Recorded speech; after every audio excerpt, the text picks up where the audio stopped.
அன்புள்ள மாணவர்களே, உங்கள் அனைவருக்கும் என்னுடைய நெஞ்சார்ந்த வணக்கம். புதிதாக பார்க்கக்கூடிய ஒரு பாடம் பிரேசல் வெர்ப். பிரேசல் வெர்ப் என்று சொன்னால் வினை சொற்சொடர். வினை சொற்சொடர் அப்படிங்கிறது ஒரு வெறுப்பு தான். Phrasal verb is a verb combined with an adverb or preposition or sometimes both to give a new meaning. ஒரு புதிய அர்த்தத்தை கொடுப்பதற்கு அட்வர்புடன் சேர்ந்து அல்லது உருபுடை சொல்லின் சேர்ந்து அல்லது ரெண்டும் சேர்ந்து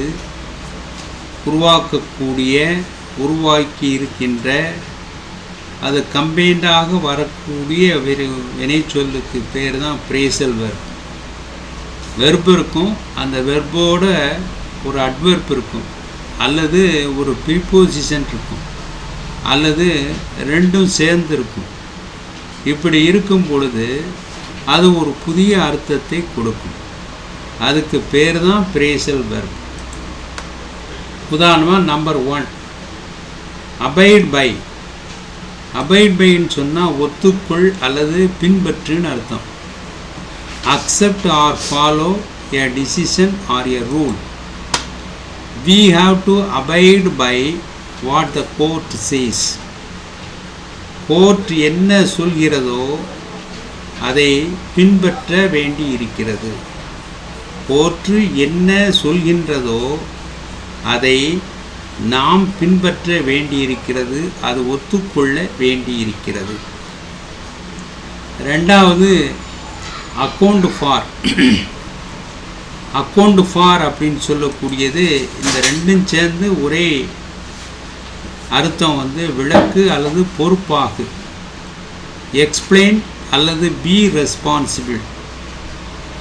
எப்படி they had to account for all the money that had gone missing. They had to account for all the money that had gone missing. தொலைந்து போன அல்லது காணாமல் போயிருந்த எல்லா பணத்திற்கும் அவர்கள் பொறுப்பாக வேண்டி இருந்தது, விளக்க வேண்டி இருந்தது.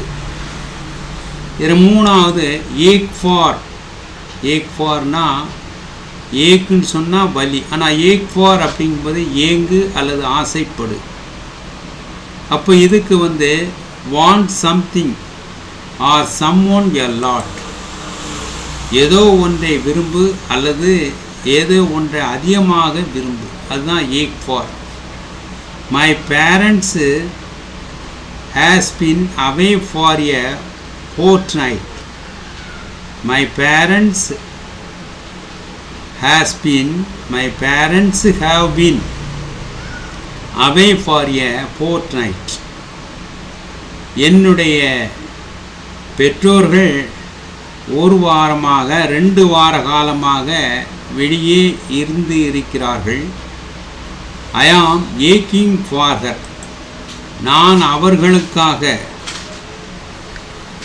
நான் அவர்களுக்காக ஏங்கி இருக்கிறேன். அவர்களுக்காக ஏங்கிக் கொண்டு இருக்கிறேன். அவர்களை பார்க்க ஆசைப்பட்டு கொண்டு இருக்கிறேன். அதுதான் ஏக் ஃபார். அதுக்கடுத்தாப்புல 4வது ஆக்ட் ஆன். அதன் பேரில் செயல்படு. இது ஆன் அப்படின்னா ஆக்டுங்கிறது செயல்படு. ஆக்ட் ஆன் அதன் பேரில் செயல்படு.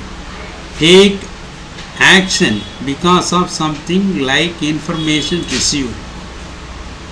அதாவது ஒரு செய்தியின் காரணமாக ஏதோ ஒன்றின் காரணமாக நாம் ஆக்ஷன் எடுக்க வேண்டி இருக்கிறது, செயல்பட வேண்டியிருக்கு. The police were acting on a tip from an informer and caught the gang red-handed. The police were acting on a tip from an informer and caught the gang red-handed. Police வந்து அந்த செய்தியாளர்களின் மூலமாக ஒரு சமிக்கையின் பேர் அவர்கள் செயல்பட்டு கொண்டு இருந்தார்கள். அதனால் காட் த கேங் ரெட் ஹேண்டட், அதனால் இந்த குரூப்பை அந்த கும்பலை கையும் களவுமாக பிடித்தார்கள். ஆக்ட் ஆன் பாதிக்கப்படுன்னு சொல்லலாம், தாக்கப்படுன்னு சொல்லலாம். Affect the medicine only acts on infected tissue. அந்த மருந்து பாதிக்கப்பட்ட திசுக்களின் பேர் செயல்படுகிறது, திசுக்களில் செயல்படுகிறது. ஆக்ட் அவுட் நடித்து காட்டு. அப்போ இதில் வந்து perform something with actions and gestures, அதாவது செயல்கள் மூலமாக சமிக்கையின் மூலமாக ஏதோ ஒன்றை செய்து காட்டு. They acted out the story on stage, மேடையில் அந்த கதையை சமிக்கையின் மூலமாக செய்கையின் மூலமாக அவர்கள் நடித்து காட்டினார்கள். ஆக்ட் அவுட் இதுக்கும் வந்து உணர்ச்சியை வெளிப்படுத்து. Express an emotion in your behaviour, உன்னுடைய நடத்தையில் உன்னுடைய உணர்ச்சியை வெளிப்படுத்து. Their anger is acted, their anger is acted, அவர்களுடைய செயல், அவர்களுடைய கோபம், அவர்களுடைய ஆன்டி சோசியல் பிஹேவியர், அவர்களுடைய சமூக நடத்தைக்கு எதிரான விதத்தில் வெளிப்படுத்தப்படுகிறது. அதுக்கு அடுத்தாப்பில் வந்து இருக்கக்கூடியது இன்னொன்று ஆக்ட் அப், வினோதமாக மோசமாக நடந்து கொள். அது மோசமாக நடந்து கொள் அல்லது வந்து ஒரு ஸ்டேஞ்சாக நடந்து கொள்ங்கிறதுக்குன்னு சொல்லலாம்.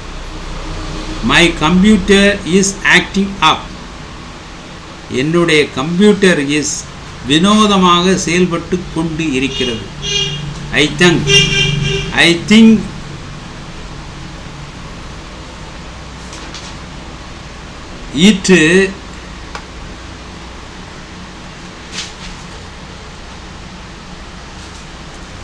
It might have a virus, அது ஒரு வைரஸை பெற்றிருக்கக்கூடும் என்று நான் நினைக்கிறேன். அதுக்கடுத்தால ஆக்ட் அப்பான், அதன் பேரில் செயல்படு. Take action because of something like information received.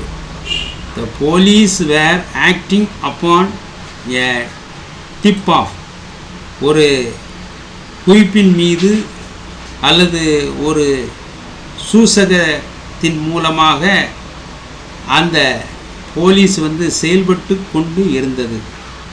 Act upon பாதிக்கப்படு அல்லது பாதி. த enzyme acts upon certain proteins.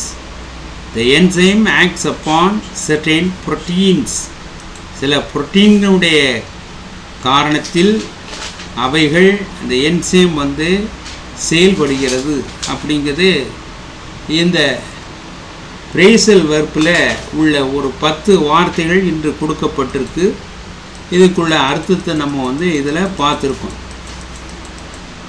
அதுக்கு அடுத்து இதுக்குள்ள உள்ளதை வந்து நம்ம வந்து அடுத்த வகுப்பில் நம்ம பார்ப்போம். இப்போ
இதில் இன்றைக்கி நீங்கள் பார்த்தது வந்து ஒரு 10 பிரேசல் வெர்புக்குள்ளே பாடத்தை பார்த்துருக்கீங்க.